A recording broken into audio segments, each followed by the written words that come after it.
posterior de la tibia, del espacio entre la tibia y el peroné, y la parte posterior del peroné. Todo este grupo entonces tendrá los orígenes de los músculos que van por detrás de la pierna y que igualmente se dirigen hacia el pie. Por lo tanto, tienen funciones similares que las que tuvieran los músculos de adelante, pero los de adelante se llamarán extensores y los de aquí atrás se llamarán flexores. Ya los vamos a ver luego detalladamente. Esto es lo que podemos describir entonces de la diáfisis de la tibia. Acuérdense, en un corte transversal tiene una forma triangular con una cara posterior, un ángulo o borde anterior, una cara anteromedial, una cara anterolateral y los bordes, el borde interno que sería este que está ligeramente dirigido hacia atrás y el borde lateral que es este que se encuentra frente a frente con el borde medial del peroné. Eso es lo que podemos describir fundamentalmente en todo lo que significa la diáfisis de la tibia. No sé si tienen alguna pregunta hasta ahí. ¿Está bien? Sí, Doc. Muy bien. Nos falta describir entonces la epífisis distal de la tibia que vemos aquí. Esto constituye un macizo óseo mucho más voluminoso, no tan grande como la epífisis proximal, pero bien importante. Y aquí la parte más importante es que está articulándose con el primer hueso del pie. Es decir, forma la articulación del tobillo, el extremo distal o epífisis distal de la tibia, en donde se articula con el extremo distal del peroné y dejan este espacio, que es como una C mirando hacia abajo, que se denomina la mortaja del tobillo o la mortaja tibio-peronea, incluyendo el hueso astrágalo que está metido en este espacio, que es el primer hueso del pie. Entonces se llama la mortaja tibio-peroneo-astragalina. El astrágalo es este hueso que se encuentra metido aquí. Todo este conjunto es lo que normalmente conocemos como el tobillo.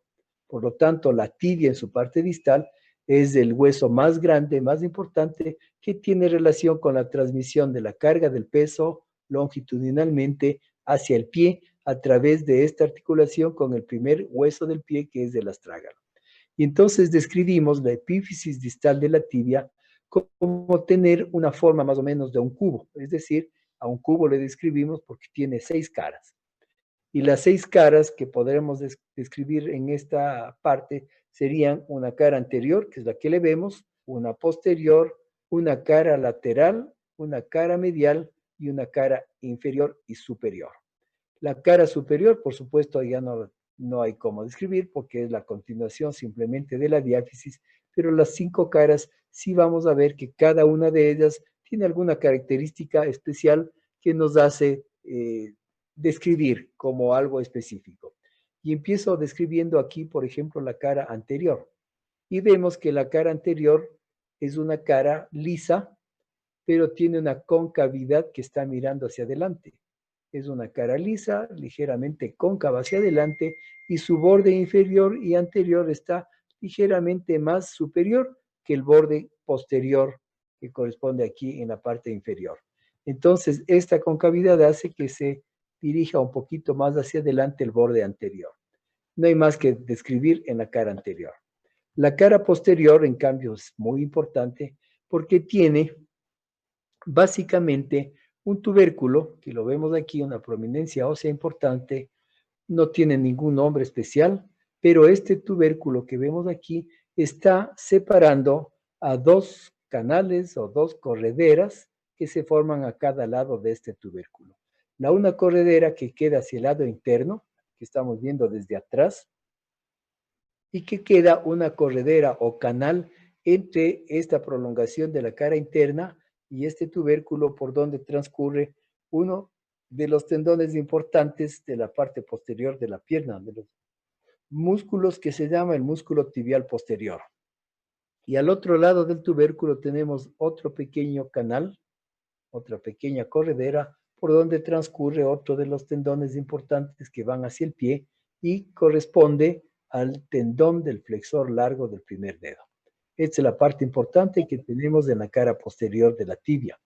Y obviamente se ve una pequeña prominencia hacia lateral que no es sino el borde posterior de esta pequeña carilla articular que corresponde a la cara interna. Entonces describimos de una vez, perdón, la cara externa, que la cara externa del extremo distal de la tibia corresponde a la presencia de la carilla o superficie articular para articularse con la porción correspondiente del peroné, formando aquí la articulación tibio-peronea inferior. Acuérdense que acá arriba habíamos visto la articulación tibio-peronea proximal, que corresponde a la cara articular de la cabeza con la cara articular de la tibia y forma una articulación. Quiere decir que este hueso peroné tiene las dos articulaciones con la tibia y sin embargo ninguna de las dos tiene una cantidad excesiva de movilidad, sino al contrario una cantidad muy limitada de movimiento en ambas articulaciones. Pero cuando se mueve la una, necesariamente tiene que moverse la otra, aunque no se desplace, por eso es que hay movilidad. De estas dos articulaciones tibio-peroneas, superior e inferior, la más importante corresponde a esta que está en la parte distal. Esta pequeña articulación tiene un complejo comportamiento dentro de la fisiología del movimiento de la articulación del tobillo, y cuando veamos el pie vamos a ver por qué la forma del hueso que está metido en esta mortaja, que es el hueso astrágalo, hace que en ciertos movimientos de nuestro pie actúe esta articulación con ligeros movimientos de rotación. Y por lo tanto, si el peroné puede tener algún grado de movilidad aquí, también lo va a tener acá arriba. Así que son dos articulaciones importantes, pero la función principal que tiene el peroné es la que cumple en la parte de la articulación de del tobillo.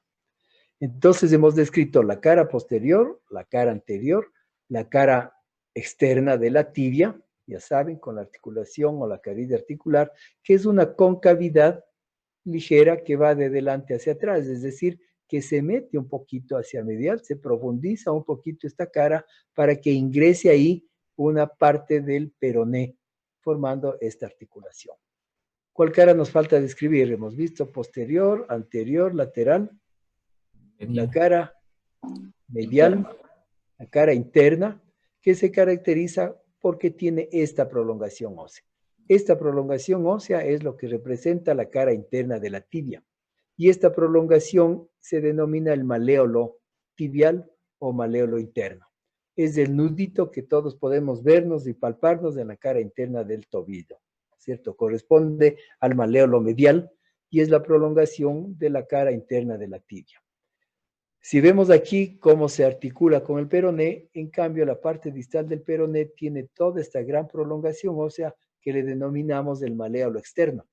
Entonces la articulación del tobillo, que es todo esto, está constituido por el maléolo interno, por el extremo distal de la parte de la tibia y por el maléolo externo que corresponde al extremo distal del peroné. Forman entonces esta mortaja.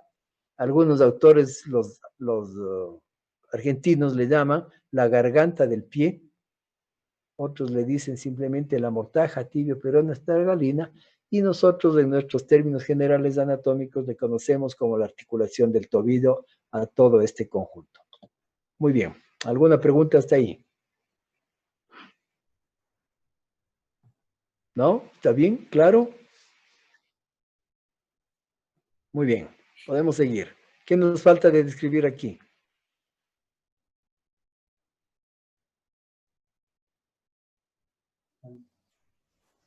Peroné. ¿No? ¿Qué nos falta? Cara inferior. La cara interna es el maléolo interno.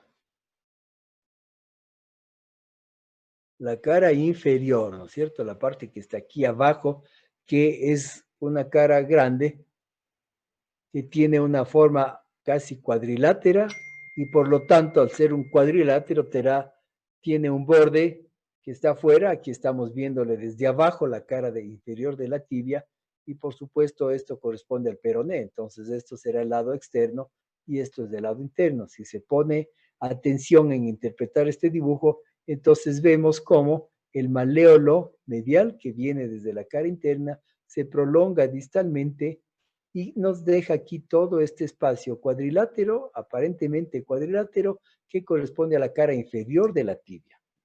Pero no es